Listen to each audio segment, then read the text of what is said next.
स्वागत है आप सभी का हमारे एक और नए पॉडकास्ट में। और आज के पॉडकास्ट को खास बनाने के लिए हमारे साथ उपस्थित है मिस्टर राकेश कुमार, जिनका इंडियन जुडिशरी में 39 इयर्स का एक्सपीरियंस है और जिन्होंने as a district and session जज और आफ्टर रिटायरमेंट प्रिसाइडिंग जज of central government industrial tribunal serve किया है।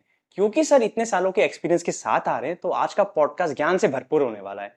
और यह वीडियो उस हर एक कॉमन मैन के लिए है जो इस इंडियन सोसाइटी को डेली फेस करता है। सबसे पहले सर स्वागत करना चाहूंगा आपका द इको चैम्बर पे। धन्यवाद। कैसे हैं सर आप? बढ़िया, आपकी शुभकामनाएं हैं। थैंक्स। जैसे सर मतलब हम लोग के इस जनरेशन में काफी ऑप्शन है सर, मतलब कोई भी प्रोफेशन में चुनना या फिर कहीं पे भी जा सकते हैं सर। बट 90s में तो एजुकेशन ही बहुत बड़ी बात थी सर, पर आपने फिर लॉ प्रोफेशन चुना, मतलब इसका कोई स्पेसिफिक रीजन भी था सर? रीजन हमारे पास एमए इकोनॉमिक्स में जब हमने टॉप किया था इलाहाबाद यूनिवर्सिटी में, तो हमारे पास एक ऑप्शन ये था। उस समय यूजीसी की स्कॉलरशिप ऑफर होती थी, अच्छा। 400 रुपीज पर मंथ, तो अच्छा खासा ल्यूक्रेटिव अमाउंट था। तो एक ऑप्शन था कि हम टीचिंग प्रोफेशन में भी जा सकते थे यूनिवर्सिटी या डिग्री कॉलेज में। तो हमारे कुछ रुझान था कॉम्पिटिटिव सर्विसेज के लिए या जुडिशरी के लिए, इसलिए ऑप्टेड फॉर एलएलबी। एलएलबी करने के बाद रेगुलर जो सिविल सर्विसेज हैं या और गवर्नमेंट जॉब है, उसके साथ साथ जुडिशरी के लिए भी एक रास्ता खुल जाता, इसलिए हमने एलएलबी ज्वाइन किया था। मतलब वकालत करने का उस समय कोई इरादा था नहीं और ज़रूरत भी नहीं पड़ी, क्योंकि लॉ करने के बाद जुडिशरी में सिलेक्शन हो गया। सर जैसे मैंने किसी बड़े वकील से सुना हुआ है कि 90s में ना जो लोग लॉ परसुएट करते थे ना, उनको हमारे समाज में इतनी इम्पोर्टेंस नहीं मिलती थी। क्या मतलब सच है ऐसा? हाँ, ये कुछ हद तक सच है कि सोसाइटी में लॉ करने के बाद एडवोकेट्स का स्कोप एक लिमिटेड था और ये माना जाता था कि या तो उनकी फैमिली में जी कोई अच्छे एडवोकेट पहले से हो, जी। तब तो उनको आगे बढ़ने में दिक्कत नहीं आती। अदरवाइज शुरुआत में सर्वाइवल में दिक्कत आती थी। नंबर ऑफ एडवोकेट्स बढ़ गए थे लेकिन ऑप्शंस लिमिटेड थे, यानी district court, high court, supreme court तक एवेन्यूज कम थे। फिर बाद में ग्रेजुअली 95 ऑनवर्ड फिर एवेन्यूज बढ़ते चले गए। लॉ फॉर्म हुई, इंटरनेशनल लॉ, और अपनी कंट्री में भी नए नए लॉ के सब्जेक्ट्स आए, जैसे media law, journalism law, anti corruption laws पर। इस पर फिर लॉयर्स के लिए भी स्कोप बढ़ा। तब ऐसा नहीं था कि एलएलबी किसी ने मजबूरी में कर लिया हो। फिर लॉ का फील्ड लोग अपनी चॉइस से भी चुनते थे और अब भी चुनते हैं। क्लैट आया इसीलिए, और क्लैट के पढ़े हुए बच्चे या और जिसने भी लॉ किया है वो अच्छा खासा उनको मतलब पैकेजेस मिलते हैं, या इंडिपेंडेंट अगर राइज इंडिपेंडेंट भी राइज कर सकते हैं। लॉ करने के बाद शुरुआत में थोड़ा सा अगर उनको प्रैक्टिस करनी है तो 2-3 साल उनको फिर ये भूलना होता है कि हमको इमीडिएटली कोई रिटर्न मॉनेटरी मिलने लगेगा। ग्रेजुअली मिलना शुरू होता है और finally sky is the limit for lawyers, क्योंकि वो लॉयर्स की फीस, बहुत से लॉयर्स ऐसे हैं ऑनरेबल सुप्रीम कोर्ट या हाई कोर्ट में जिनकी फीस पर डे या पर आवर के हिसाब से चार्ज होती है, लेकिन पहले ऐसा कम था। तब ये बात आपकी ठीक है, बिल्कुल सच बात है कि लॉ का प्रोफेशन लोग इजीली नहीं फॉलो करते, अडॉप्ट नहीं करते थे उसको। सर अगर जुडिशरी का बात करें तो हमें तो इतना ही पता है सर कि मतलब सुप्रीम कोर्ट या फिर हाई कोर्ट के जजेस कैसे अपॉइंट होते हैं या फिर कैसे उनका इम्पीचमेंट होता है। पर सर हमें ना सब ऑर्डिनेट कोर्ट्स के बारे में इतना पता नहीं, उनके हायरार्कीज में उनके कौन कौन से जजेस होते हैं, कहाँ कहाँ पे वो लोग अपना मतलब एक तरह से प्ले करते हैं अपना रोल। इसके बारे में सर सब ऑर्डिनेट कोर्ट्स के बारे में कुछ बताइए। डिस्ट्रिक्ट जुडिशरी, एक तो हमारे चीफ जस्टिस ऑफ इंडिया जो प्रेजेंट है जी ऑनरेबल जस्टिस चंद्रचूड़ साहब, जी। उनका व्यू ये है और फर्म ओपिनियन है कि although it is provided in the constitution, yet we should avoid to address as subordinate judiciary। हमारे चीफ जस्टिस ऑफ इंडिया का कहना यह है कि डिस्ट्रिक्ट जुडिशरी को डिस्ट्रिक्ट जुडिशरी कहना चाहिए, और सबऑर्डिनेट जुडिशरी कहने से ऐसा लगता है जैसे कि they are subordinate to high court और सुप्रीम कोर्ट। अच्छा। But so far as judicial functioning is concern, district judiciary is independent.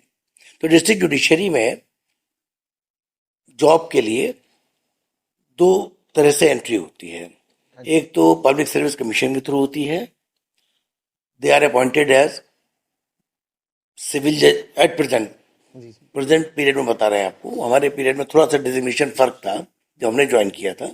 जब हमने जो ज्वाइन किया था तो आई वॉज पोस्टेड एज मुंसिफ मजिस्ट्रेट। मुंसिफ उर्दू का शब्द है। अच्छा। एज मुंसिफ we have to deal with civil cases only. Okay. And as magistrate first class, we have to deal with criminal cases. So in those days, the designation was municipal magistrate. Nowadays, judges at the lowest level, they are designated as civil judges junior division.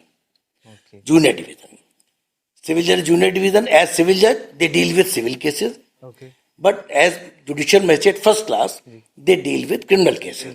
तो हम लोगों के यहाँ जो सबसे पहले जो junior most officer होता है वो सिविल जज जूनियर डिवीजन या जुडिशियल मैजिस्ट्रेट फर्स्ट क्लास होते हैं.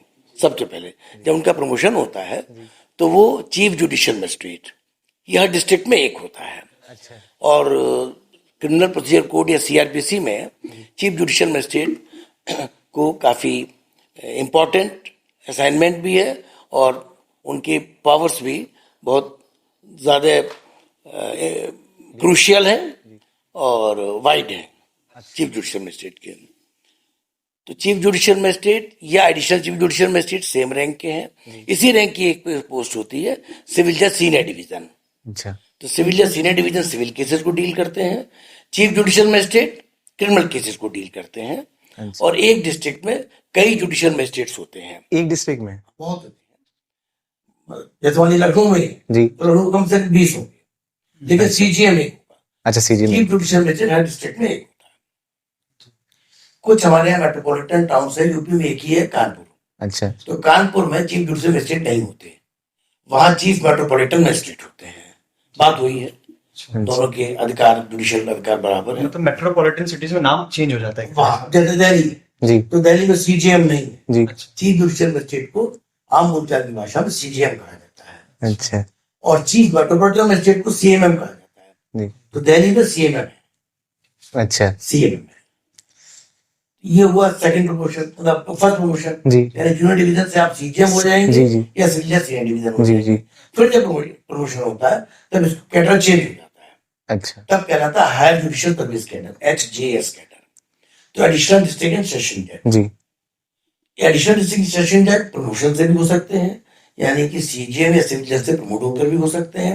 और एक प्रोविजन और है, कॉन्स्टिट्यूशन में हमारे प्रोविजन है, उसी तरह से गवर्नमेंट ने रूल्स फ्रेम किए हैं. वो ये कि डायरेक्ट ऐसे एडवोकेट जिनकी मिनिमम 7 years प्रैक्टिस है और एक एज बार है कि अभी 35 के ऊपर हूँ, जी. तो वो सीधे कॉम्पीट करके भी एडिशनल डिस्ट्रिक्ट सेशन जज बन सकते हैं. अच्छा. कॉम्पीट करना पड़ता है उसके लिए. कॉम्पिटिशन है. वो competitive exam high court conduct, अच्छा. हाई कोर्ट कंडक्ट करता है. प्रीलिम्स होगा, हाँ. फिर मेन होगा, फिर इंटरव्यू होगा, तब अच्छा. एडिशनल डिस्ट्रिक्ट जज अपॉइंट होंगे. एडिशनल डिस्ट्रिक्ट जज के बाद फिर डिस्ट्रिक्ट सेशन जज. तो है तो 3 tier सिस्टम, जी. मतलब जुडिशियल मैजिस्ट्रेट फर्स्ट क्लास या सिविल जूनियर डिवीजन. दूसरा हुआ चीफ जुडिशियल मैजिस्ट्रेट जी. या सिविल जज सीनियर डिवीजन. जी. तीसरा हुआ डिस्ट्रिक्ट जज या एडिशनल डिस्ट्रिक्ट जज. ये यहाँ मिस्त्री लगा रहे हैं कि दोनों के जुडिशियल पावर सेम है. डिस्ट्रिक्ट एंड सेशन जज को क्रिमिनल केस में फांसी देने का अधिकार है. अच्छा. एडिशनल डिस्ट्रिक्ट सेशन जज को भी फांसी देने का अधिकार है. जुडिशियल पावर सेम है, लेकिन अच्छा, एडमिनिस्ट्रेटिवली डिस्ट्रिक्ट सेशन जज is the head of the district judiciary. वो डिस्ट्रिक्ट जुडिशरी का हेड है. अच्छा सर, एडिशनल डिस्ट्रिक्ट जज फांसी दे सकता है क्रिमिनल केसेस में. दे सकता है. और डिस्ट्रिक्ट सेशन भी दे सकते हैं. सीजीएम जी. चीफ जुडिशियल मैजिस्ट्रेट नहीं दे सकते. अच्छा. चीफ जुडिशियल मैजिस्ट्रेट भी मैजिस्ट्रेट फर्स्ट क्लास है, जी. Judicial magistrate first class, DGM first class है. जी. लेकिन चीफ जुडिशियल मैजिस्ट्रेट को सजा ज्यादा देने का अधिकार है. 7 साल 8 साल की सजा भी दे सकते हैं, जी. लेकिन लाइफ इम्प्रिजनमेंट नहीं दे सकते, डेथ सेंटेंस नहीं दे सकते. अच्छा. वो अगर ऐसे कोई केस सामने आता तो फिर उसको कमिट कर देते हैं. सर अगर बात करें आजीवन कारावास तो उनको दे ही सकते हैं. सीजीएम नहीं दे सकता. सीजीएम नहीं दे नहीं दे सकते. सकते. वो अच्छा. डिस्ट्रिक्ट सेशन जज या एडिशनल डिस्ट्रिक्ट सेशन जज यही दे सकते हैं. बस अच्छा. ग्रेविटी ऑफ ऑफेंस पे डिपेंड करता है. जैसे मान लीजिए मर्डर है हाँ. या अटेम्प्ट टू मर्डर है, जी. डेकॉइटी है, जी. या रेप है, जी. कोई और सीरियस ऐसा ऑफेंस, तो ये एक्ट्स में और प्रोवाइडेड है. जी. इंडियन पेनल कोड या एंटी करप्शन लॉ इसमें प्रोवाइडेड है जी. कि किस ऑफेंस के लिए. ये डिफरेंट लॉज हैं, जी. खाली आईपीसी यही नहीं है. फूड न्यूट्रिशन एक्ट है, जी. इकोनॉमिक ऑफेंसेस एक्ट है, ओके. ऑफेंडर्स के लिए अलग अलग एक्ट है. तो उसमें प्रोवाइडेड है किसमें कितनी सजा होगी. जी. उसी के हिसाब से कोर्ट सजा तय करती है. अब जैसे मान लीजिए अगर मर्डर केस है, जी. तो मर्डर केस अगर प्रूव हो गया जी. तो मर्डर केस में जजेस के पास ज्यादा ऑप्शन नहीं होते हैं, इसलिए कि मर्डर केस में मिनिमम लाइफ इम्प्रिजनमेंट होता है, मैक्सिमम डेथ सेंटेंस है। तो इससे कम तो फिर सस्पेंड देंगे ही नहीं। सर इसके कितने % चांसेस होते हैं कि जैसे किसी के ऊपर मर्डर केस किसी ने किया है और वो साबित हो जाता है तो उसको क्या कहते हैं, उसको डेथ के लिए बोला जाए, मतलब उसको फांसी टाइप से या ऐसे टाइप से? तो मर्डर भी, मतलब मर्डर में इंटेंशन होना बहुत जरूरी है। जी केवल किसी की डेथ हो गई, जी मान लीजिए किसी ने, दो लोग लड़ रहे हैं, लड़ाई हुई, जी उसने मुक्का या लाठी वाठी मार दी जी पेट पे, जी कहीं पे हाथ आते फट गई, उसकी डेथ हो गई। हाँ तो इसमें सिर्फ मर्डर भी नहीं, क्योंकि उसका इंटेंशन इंटेंशन मर्डर करने का नहीं था, जी डेथ हो गई। हाँ तो इसको कहते हैं होमिसाइड, अच्छा। होमिसाइड, कल्पेबल होमिसाइड, मतलब पनिशेबल होमिसाइड है। इसमें फांसी या लाइफ इम्प्रिजनमेंट वगैरह नहीं होता, नहीं होता। कम होती है। अच्छा अब मारने के इरादे से ही गए पूरा, हाँ बंदूक तो बंदा ले लिए, चाकू से मार दिया किसी को, जी तब तो भाई मर्डर है।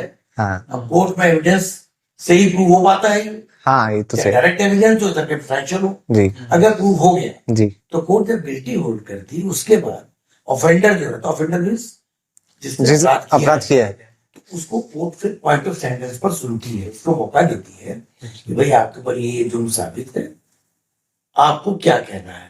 कहने के पीछे रीजन केवल ये होता है कि उसके क्या सर्कमस्टांसेस थे जब उसने ऑफेंस कमिट किया, या उसके पर्सनल या फैमिली के क्या सर्कमस्टांसेस है।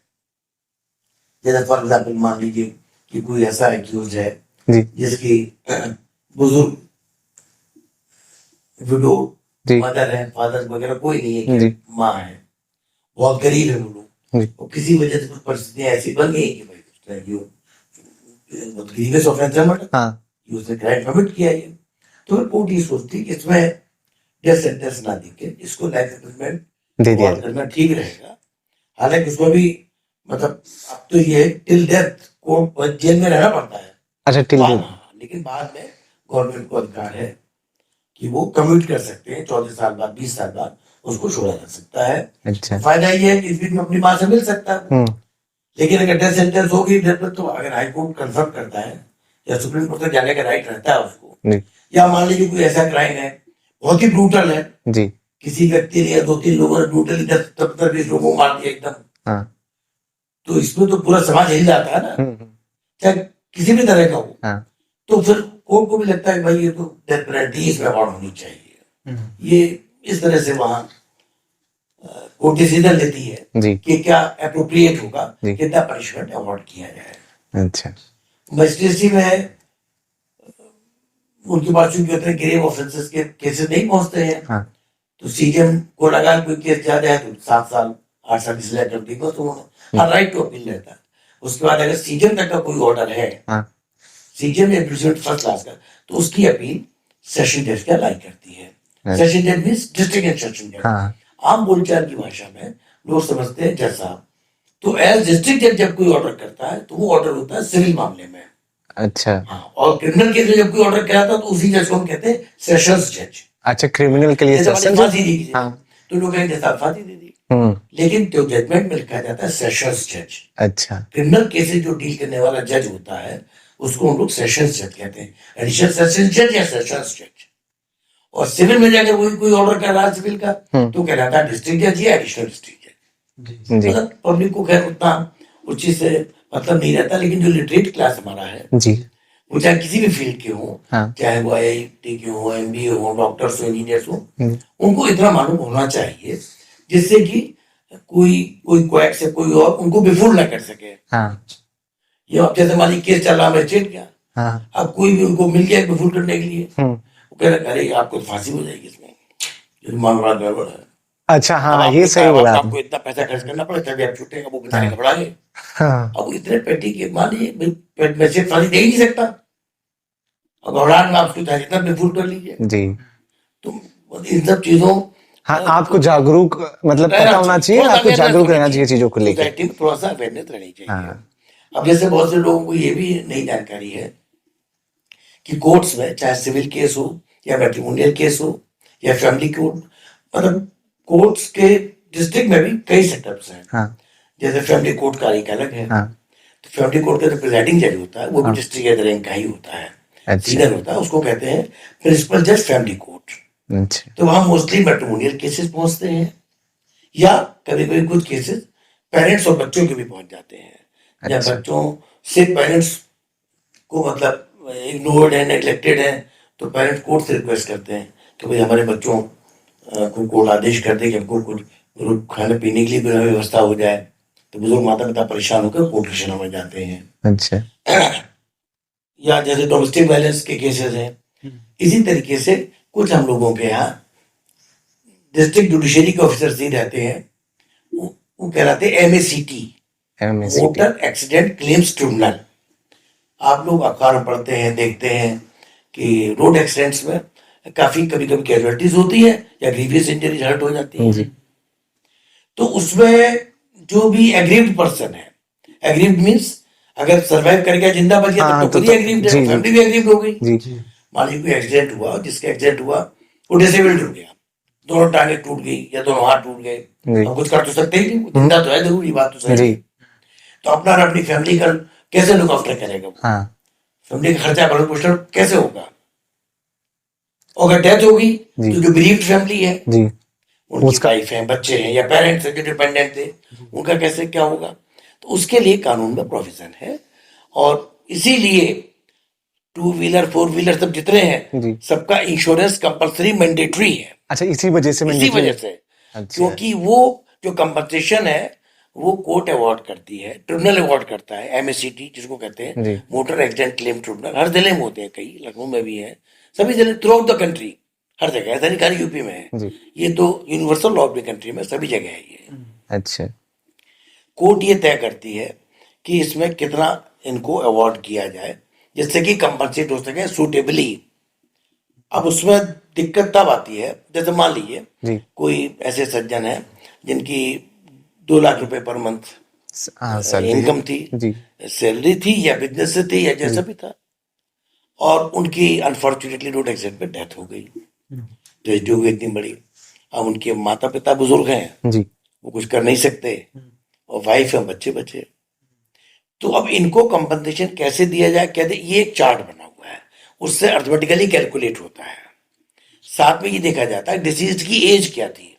जैसे मान लीजिए मरने वाला 30 साल का था, तो माना जाएगा वो 30 साल की लड़का चला गया, ये तो अभी जीवित रहता तो कम से कम 30-40 साल और काम करता। हाँ, हाँ। पर लॉन्गेविटी बढ़ गई अब। जी। जी। अब ऐसा नहीं है कि एवरेज एज 50 ही रह गई है, लोग 60-65 की एज तक काम करते ही हैं, हाँ। फिट एंड फाइन रहते हैं। जी। तो अब उसको कैलकुलेट करके अच्छा कोर्ट देखती है कि मान लीजिए इनको 20 लाख कंपनसेशन, मतलब एग्जांपल है, तो कैलकुलेशन पता चलेगा कि 20 लाख कंपनसेशन दिया जाए। तो अगर व्हीकल इंश्योर्ड है ड्यूली प्रॉपर्ली, जी। तो इंश्योरेंस कंपनी को ऑर्डर होगा, इंश्योरेंस कंपनी पूरा पूरा पेमेंट करेगी, अच्छा। गरीब फैमिली को पूरा। अच्छा। और अगर इंश्योरेंस नहीं है जी। तो ये पेमेंट व्हीकल ओनर को करना पड़ेगा, अच्छा, मतलब जो जिसका जिसका जिसकी गाड़ी से एक्सीडेंट हुआ है उसको करना पड़ेगा। उसको करना पड़ेगा। अब 20 लाख वो कहाँ से लाएगा? ये उसका हेडेक है। इसलिए इंश्योरेंस हमेशा कराना चाहिए। लेकिन अगर 2 व्हीकल्स की एक्सीडेंट है, जी। तब देखा जाता है कंट्रीब्यूटरी नेग्लिजेंस किसकी साथ रहती है, तो प्रोपोर्शनेटली बढ़ जाता है। हाँ। मान लीजिए आप खुद ही स्कूटर मोटरसाइकिल ले जाकर ट्रक में भिड़ गए, इस बात की एविडेंस है, तो एक्चुअली कंपनसेशन तब भी मिलेगा। लेकिन अगर कंट्रीब्यूटरी नेग्लिजेंस मानी जाती है कि वो स्कूटर चलाने वाला या पीछे बैठने वाला उसकी कुछ गलती थी, तो कुछ कम हो जाएगा ये। अच्छा। तो ये बहुत ही चीजें ऐसी हैं जिसको लोग मतलब समझ नहीं पाते। जान अब ही वो नहीं ये पाते। समझते हैं कि भाई अब गाड़ी का इंश्योरेंस नहीं है, जब चालान हो जाएगा हमारा, तो चालान उतना सिरदर्द नहीं है। चालान में तो फाइन कम ही होगा, हालांकि बढ़ गए चालान की रेट्स, फाइन की रेट्स बढ़ गए हैं। सबसे बड़ी परेशानी तब होगी कि ईश्वर न करे कोई दुर्घटना हो जाए। हाँ। जिसकी दुर्घटना हुई, डिसेबल्ड हो गया, चोट लगी, तो इतना पहली बात तो कोर्ट कचहरी कोर्ट जाइए, कितनी डेट्स लगेंगी ईश्वर जाने मालूम नहीं, जी। क्योंकि हमारे यहाँ कोर्ट्स कम है पॉपुलेशन के प्रोपोर्शन में, जजेस कम है जी। और केसेस ज्यादा हैं, तो टाइम लगता है डिस्पोजल में। जी। और कोर्ट कितना अवॉर्ड करेगी, तो अपनी जेब से ही देना पड़ेगा। फिर वो एक दिन का भी डिले हुआ तो अगर इंश्योरेंस में ब्रीच हो गई तो फिर वो तो उसी में दुर्घटना हो गई। मान लीजिए इंश्योरेंस हमारा 10 तारीख को लैप्स कर गया, आज है 15 तारीख मान लीजिए, या 30 तारीख है, 30 जुलाई, और 20 को ही खत्म हो गया, इस बीच का कोई भी एक्सीडेंट है अगर, तो फिर आप भाई लाइबिलिटी व्हीकल ओनर की ही बनेगी वो तो। जी।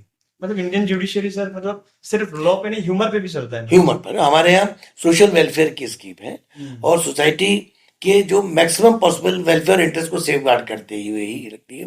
तभी कभी कभी ऐसा लगता भी है, अपेरेंटली सोसाइटी को हमारे ऐसा लगता है कि अरे इसने तो इतना मर्डर किया, छूट कैसे किया कोर्ट से ये। इसके पीछे भी एक वेलफेयर या इंटरेस्ट वाला इंग्रेडिएंट छुपा हुआ हिडन है।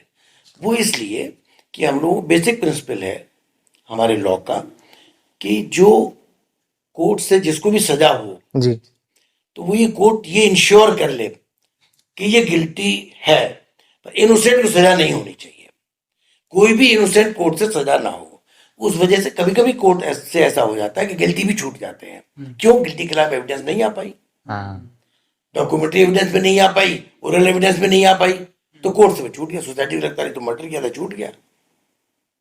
तो रीजन यही कोर्ट में एविडेंस। ऐसा नहीं कि कोर्ट को कोई मजा आता है किसी को एक्विटल करने, कोर्ट को भी कष्ट होता है जब लगता है कि भाई इतना बड़ा अपराध हुआ है, ये इतने लोगों को मर्डर हो गया, डेकोइटी हो गई और कोई पनिशमेंट नहीं हो पाया।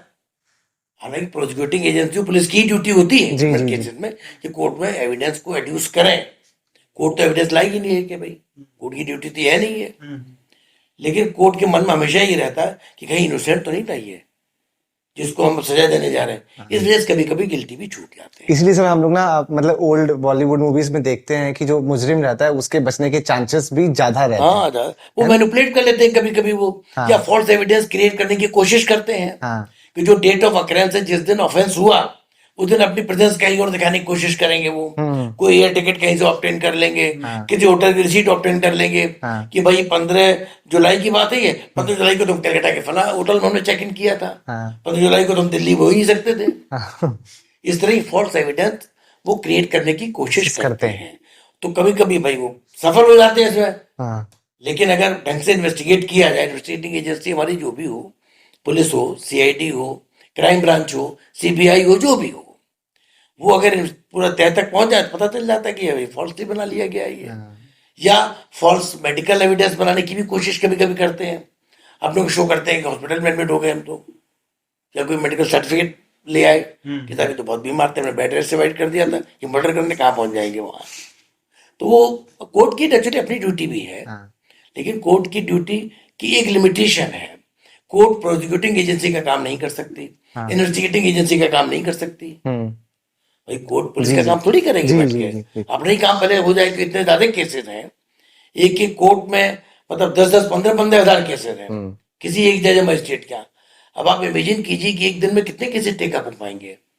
अगर डायरी में 50 केसेस लगे हैं, 15, 20, 25 भी टेकअप हो गए, बाकी तो सब एडजॉर्न ही होते हैं। हाँ सर, इसीलिए क्या कहते हैं, एडजॉर्नमेंट हो जाते हैं, लोग इरिटेट होने लगते हैं। पता है एक कहावत है कि अस्पताल और कचहरी किसी को ना जाना पड़े तो ज्यादा अच्छा है। लोग कोर्ट जाने से पता घबराते हैं, जाते न्याय मांगने हैं, ये नहीं पता न्याय कब मिलेगा। इसी वजह से लोग परेशान होते हैं कि एडजॉर्नमेंट ज्यादा होने लगे हैं।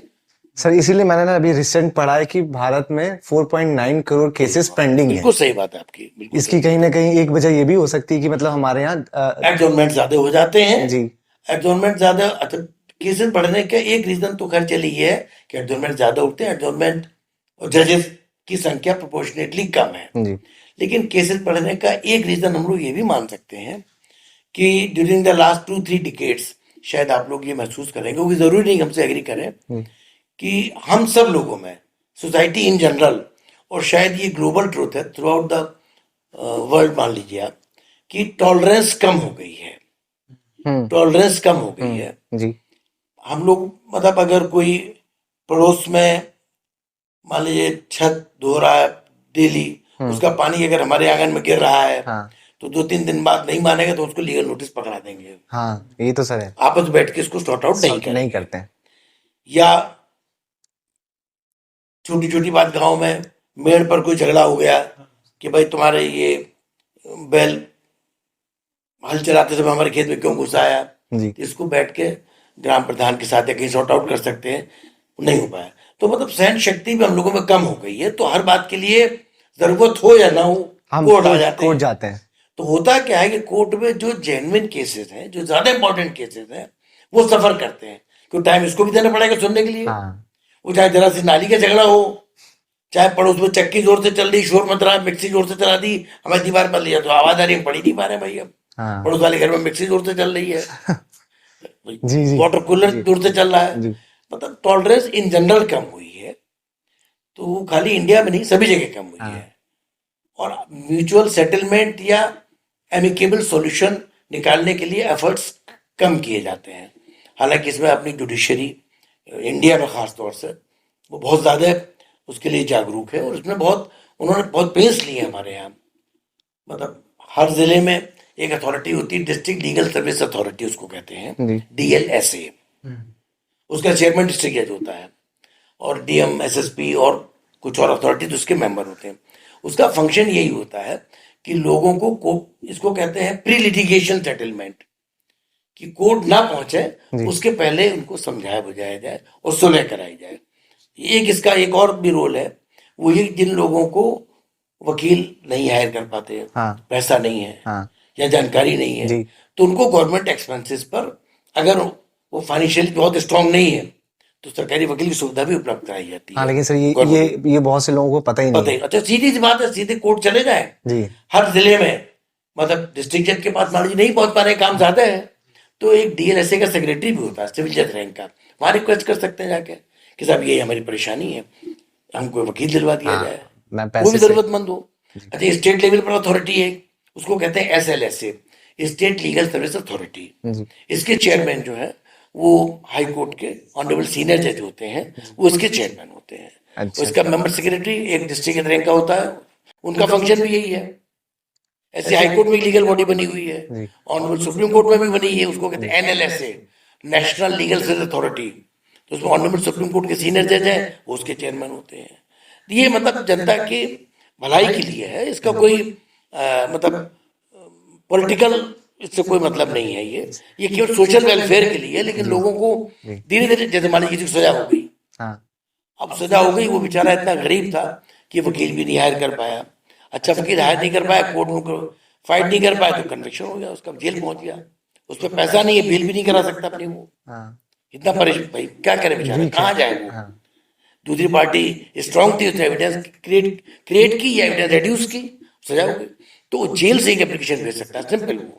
अच्छा, जेल कि साहब हमको एक अपील करनी है, हमें वकील दिला दिया जाए, उसको पूरी फैसिलिटी मिलती है। वो कई बार भी जीतते भी आगे, वो बेल भी हो जाती है उनकी, और आगे हाई कोर्ट में या और हायर लेवल पे कहीं भी जाके वो छूट भी जाते हैं उसको। सर, जैसे आपके पॉइंट ऑफ व्यू से हम बात करते हैं, पहले ना हम जब मतलब हमारा देश अंग्रेजों से पहले की बात करते तो ग्राम पंचायत थी ना, मतलब जैसे गांव में केसेस होते थे तो सब लोग बैठ के आपस में सुलझा लिया करते थे। अगर हम आपके पॉइंट ऑफ व्यू से बात करें तो क्या वो चीजें सही थी हमारे लिए? जैसे अभी मतलब कोई बेचारा बहुत ही वीक परिवार से है, उसको सब न्याय नहीं मिल रहा है, तो अगर जैसे देखें तो पहले की चीजें सही थी कि अब की चीजें सही हैं? देखिए, दोनों चीजों में थोड़ा फर्क है। पहले की चीजें उस समय के जो हम लोगों की सोसाइटल मॉरल वैल्यूज थी, उससे देखते हुए बहुत अच्छी थी।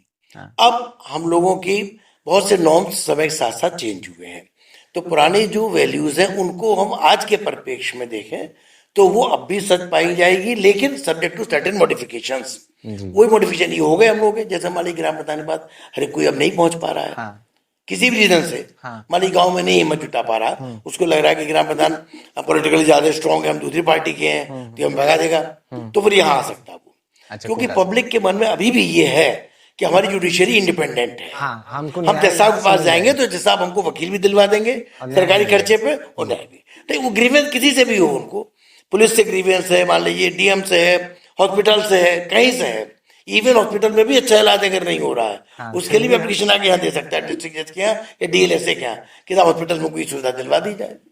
अच्छा, तो मतलब वो हेल्प भी यहाँ से उसको सोलिसिट अगर करे दी जा सकती है उनको। अच्छा।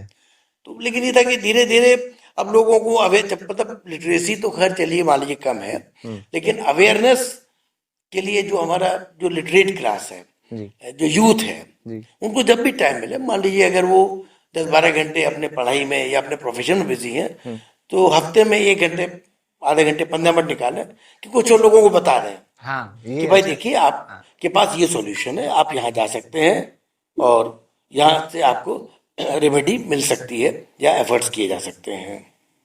आपको अब जैसे हम लोग आजकल अखबारों में भी देख रहे हैं, मैगजीन्स में भी देखते हैं, पीरियडिकल्स में भी देखते हैं, गवर्नमेंट के एफर्ट्स रहते हैं चाइल्ड वेलफेयर के लिए।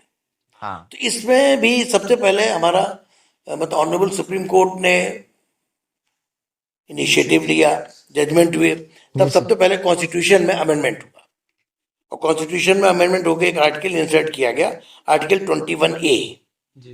और ये अमेंडमेंट कॉन्स्टिट्यूशन में था 86th अमेंडमेंट 2002 में। 2002 में हमारे भारत के संविधान में संशोधन हुआ और एक आर्टिकल अलग से इंसर्ट किया गया। फिर गवर्नमेंट ने कानून बनाया, भारत सरकार ने, the right of children to free and compulsory education act जी 2009, और ये इन्फोर्स हुआ 1 अप्रैल 2010 से। जिसमें से 6 साल से लेकर 14 साल के बच्चों हाँ, को बच्चों, और कई कई गाइडलाइंस फिर भारत सरकार ने धीरे धीरे मतलब जारी की, अपनी रूल्स फ्रेम हुए 2017 में, कि जो स्कूल हैं, जैसे एक तो पूरी गवर्नमेंट स्कूल हो गए, दूसरे जो पार्शियली एडेड स्कूल हैं, कुछ ऐसे जो इंडिपेंडेंट है, बिल्कुल ऑटोनोमस है, हर तरह से गवर्नमेंट से कोई उनको मदद नहीं मिल रही, लेकिन सभी के लिए गाइडलाइंस है कि जो सोसाइटी के जो डिप्राइव्ड बच्चे हैं, उन बच्चों को के लिए आप कितनी सीट्स आप रोक के रखेंगे उनके अच्छा लिए। मतलब सर जैसे बहुत से ये प्राइवेट नहीं कर सकते कि वो सभी फीस बढ़ा दें, हाँ। और फीस बढ़ा के वो उन्हीं को देंगे कि भाई जो फीस अफोर्ड कर, गरीबों को नहीं देंगे, ऐसा नहीं है। अच्छा हाँ, जिनकी फाइनेंशियल हार्डशिप ये तो है, सर किसी को पता ही इकोनॉमिकली नहीं। वीकर सेक्शन है, उनके लिए सीट रिजर्व है, वो चाहे कितना भी अच्छे से अच्छा स्कूल हो, कुछ भी हो। अब वो लोगों को मतलब जानकारी नहीं रहती है, इसके लिए भी वो आ सकते हैं। वो मान लीजिए डीएम के पास जाने की हिम्मत नहीं पड़ पा रही, तो वो यहीं आ जाए, फिर जुडिशरी में आ जाए, यहाँ भी एप्लीकेशन दे सकते हैं वो। जी इसके पर्पज यही था इसका, कि बच्चों का वेलफेयर कैसे हो। अच्छा, बच्चों के राइट्स के प्रोटेक्शन के लिए भी फिर कानून भारत सरकार ने बनाया 2005 में। जी उसके लिए उन्होंने नेशनल लेवल पर एक कमीशन बनाया, commission for protection of children.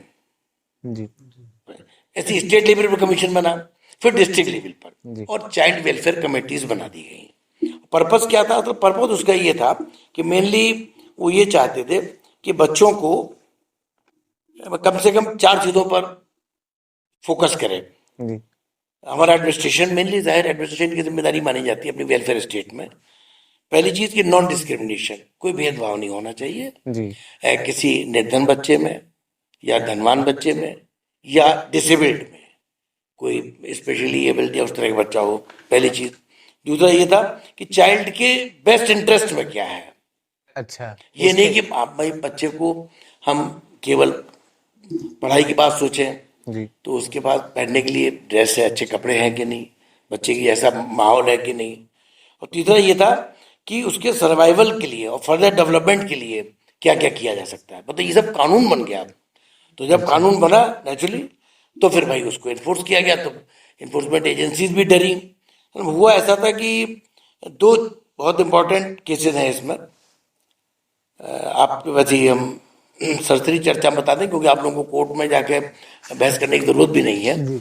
एक तो इसमें लैंडमार्क केस था हम लोगों का मोहिनी जैन जी। वर्सेस कर्नाटका स्टेट का। कर्नाटक का एक केस था ये, 1992 में सुप्रीम कोर्ट ने डिसाइड किया, 1992 में। अच्छा इसमें मेडिकल कॉलेजेस में फीस और डोनेशन के लिए कर्नाटक गवर्नमेंट ने ऑर्डर जारी कर दिया। जी तो अब भाई बड़े बड़े मेडिकल कॉलेज इंस्टीट्यूशंस को अधिकार मिल गया कि चाहे जितनी फीस ले लें, कुछ भी करें ये। अच्छा हाँ, तब फिर इसमें सुप्रीम कोर्ट ने इंटरवीन किया। सुप्रीम कोर्ट, नहीं भाई ये बात गलत है, वो ऐसा नहीं किया जा सकता। हाँ, मेरिट तो ठीक है, अब जो मेरिट पे ही नहीं आया उसको आप एडमिशन में दीजिए, वो तो अलग बात है। जी। लेकिन फीस के लिए कुछ तो आपको लिमिट एक रखनी होगी। ऐसा तो नहीं 50 लाख 1 करोड़ जो दे दे उसके बच्चे को आप एडमिशन दे दीजिए आप, और जो नॉमिनल फीस दे रहा है 1 लाख रुपए पर तो उसको अपना दें। ये एक लैंडमार्क स्टेटमेंट था। इसी तरीके से हम लोगों के बच्चों के मतलब जो छोटे बच्चों के लिए वेलफेयर के लिए एक बड़ी ट्रेजेडी हुई थी मद्रास में। हाँ एक स्कूल की बिल्डिंग गिर गई थी, जिसमें 93 बच्चे 93 बच्चे डेथ हुए। अच्छा मद्रास में 93 93 स्टूडेंट्स छोटे छोटे बच्चे थे। जी। स्कूल की बिल्डिंग जीर्ण शीर्ण थी, डेलिपिटेड कंडीशन में थी वो। तब इस पर भी पूरी गाइडलाइंस सुप्रीम कोर्ट के डायरेक्शन पर इशू हुई। इस केस का नाम था Avinash Malhotra versus union of India. अच्छा और ये अविनाश जजमेंट मल्होत्रा हुआ versus 13 अप्रैल 2009 को। जी तब फिर गवर्नमेंट ने भी गाइडलाइंस बनाई अपनी हर स्कूल के लिए कि प्राइवेट स्कूल हो, एडेड स्कूल हो, गवर्नमेंट स्कूल हो, उनका इंस्पेक्शन। अब भी आप देखते होंगे, फॉर्म पढ़ते होंगे कभी कभी कि भाई बच्चों मान लीजिए बिल्डिंग टपक रही है, बरसात में पानी भर गया है, या धूप में बच्चे बैठे पढ़ रहे हैं, जी तो इन सब चीजों को अब ऑप्टिमम लेवल पर हम लोग क्या प्रोवाइड कर सकते हैं, इसके एफर्ट्स करने हैं। अब 100% कर पाएंगे कि नहीं कर पाएंगे, ये तो चीज हाइपोथेटिकल है, लेकिन कम से कम गवर्नमेंट या इन्फोर्समेंट एजेंसी सोच तो रही है, और सुप्रीम कोर्ट इसको इन्फोर्स तो कर रहा है इस कानून को कि भाई ऐसा होना चाहिए। आप लोग अगर रूरल बैकग्राउंड के होंगे तो भी देखा होगा गांव में कई बार, या शहर में भी कुछ स्कूलों की हालत अच्छी नहीं है, कहीं कहीं खराब बिल्डिंग में बच्चे पढ़ रहे हैं, मजबूरी में पढ़ ही रहे हैं, वो बेचारे उनको क्या भाई घर से पढ़ने भेज दिए गए, जी या टीचर्स कम है मान लीजिए, जी तो राइट टू एजुकेशन का तो फिर मतलब पर्पज ही फ्रस्ट्रेट हो गया राइट टू एजुकेशन एक्ट का, वो इसीलिए बनाया गया है। गवर्नमेंट डेटा भी रखती है जो बच्चे से, जो मतलब गवर्नमेंट प्रोवाइड कर रही है अगर बच्चों को फ्री एजुकेशन, तो गवर्नमेंट का डेटा भी रखती है कि कौन कौन बच्चे उससे यूज कर पा रहे हैं। हाँ, ये इंस्टीट्यूशन वाइज फिगर्स मांगी जाती है सब एजुकेशन इंस्टीट्यूशन से कि आपके कितने बच्चे ऐसे हैं जिनको आप ये फैसिलिटी दे रहे हैं, जो कि जिसके लिए आप ड्यूटी बाउंड है। लिमिटेड तो सीट्स होंगे। हाँ, लिमिटेड है नेचुरली, लेकिन तब भी है, पहले तो बिल्कुल भी नहीं थे ना। अगर ये गाइडलाइंस गवर्नमेंट ना इशू करती या ऑनरेबल सुप्रीम कोर्ट अगर इस पर इंटरवीन नहीं करता तो शायद उतने बच्चों को भी हम फैसिलिटी ना दे पाते पढ़ने की। हाँ तो राइट टू एजुकेशन एक्ट फिर क्या रहा, कुछ नहीं भाई, हो ही नहीं कोई पाता, मतलब ही नहीं होता उसका। पर फ्रस्ट्रेट हो जाता उसका। फिगर्स रहती है इसकी, नो डाउट फिगर्स रहती है, जैसे और फिगर्स को चेक भी किया जाता है ऑफ एंड ऑन।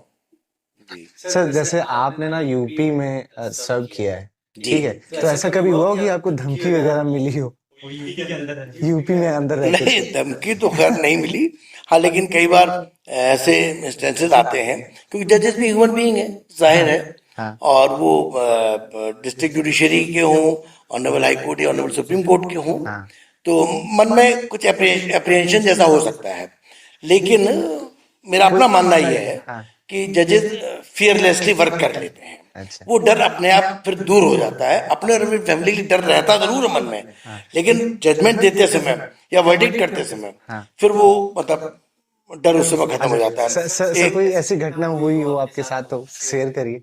हाँ, एक तो मतलब बड़ा इंटरेस्टिंग इंसिडेंट है एटा का। हम्म तो उस समय सीजेएम थे, चीफ जुडिशियल मजिस्ट्रेट। जी तो सुबह शाम मतलब जजेस का चूंकि बैठने का काम ज्यादा रहता है, फिजिकल एक्सरसाइज कम रहती है, तो मॉर्निंग वॉक और इवनिंग वॉक जरूर हम करते थे जी और करते हैं अभी। तो शाम को हम वाइफ के संग टहलने निकले थे जजेस कॉलोनी के बाहर तक। जी एटा, इटावा, मैनपुरी, फरुखाबाद, ये बेल्ट थोड़ा ऐसी मानी जाती है जहाँ की क्रिमिनल केसेस की पेंडेंसी थोड़ी सी ज्यादा है, ज्यादा हालांकि और जिलों में भी है। तो मतलब एक क्रॉसिंग थी चौराहे के पास, तो वहीं कोई व्यक्ति रिक्शे से कूद कर एकदम हमारे पास आया, अच्छा तो हम भी चौंक गए, उसको पहचाने नहीं बिल्कुल, और उसने आने के बाद हमारे पैर छुए। अच्छा तो हम भी परेशान हो गए, हमें लगा कोई रिलेटिव होंगे ये शायद। हाँ अच्छा, हमारी वाइफ को भी यही लगा कि भाई कोई रिश्तेदार होंगे इनके, तो पैर छू रहे हैं। हाँ अच्छा, हम थोड़ा इसलिए मतलब मन में हमारे डाउट क्रिएट हुआ क्योंकि अपीयरेंस से या उसके जेस्चर से वो कोई जेंटलमैन नहीं लग रहा था। तो अच्छा, वहाँ कहीं कहीं अपने यहाँ बहुत सी जगह ऐसा देखने में आता है कि लोग कंट्री मेड पिस्टल रखते हैं, जिसको लोग कट्टा कहते हैं आम बोलचाल की भाषा में। तो हमको ये लगा कहीं कट्टा उट्टा न लिए हो, ये पता नहीं कौन है ये। हाँ तो खैर जब उसने पैर छुए तो पैर छुए पूछा उसने कि हमको पहचाना कि नहीं पहचाना। हाँ तो हमने कहा भाई हम आपको पहचाने नहीं। हम्म तो उसने छूटते ही कहा क्या साहब, आपने तो नहीं पहचाना, लेकिन आपने 3 महीने पहले मुझे जेल भेज दिया था। अच्छा अब ये सुन के थोड़ा सा हमारे मन में डर आया। मैंने कहा भाई 3 महीने में जेल गया था, अभी छूट के आया है, और अब डर ही हमारे अपने प्रति कम था, वाइफ के प्रति ज्यादा था जी कि भाई ये भी हमारे साथ है, ये अभी पता नहीं क्या परेशान करेगा। तुमने वाइफ को इशारा किया कि भाई ये चली जाए वहां से। हाँ पास में एक जनरल मर्चेंट की शॉप थी जहाँ तो ब्रेड मक्खन वगैरह हम लिया करते थे, जी तो हमको लगा कि कब वहीं चली जाएंगे और वहां जाके बता दें। हाँ अच्छा, ये मतलब छोड़ के नहीं जा रही थी, हमको जरा पता नहीं क्या क्या मुकाबला कर लेंगे उससे। खैर बहरहाल, तो हमने फिर थोड़ा सख्ती से इनसे कहा जाने के लिए। तो हमने उससे कहा मैंने भाई हमको याद नहीं आ रहा है कि हमने आपको जेल भेजा।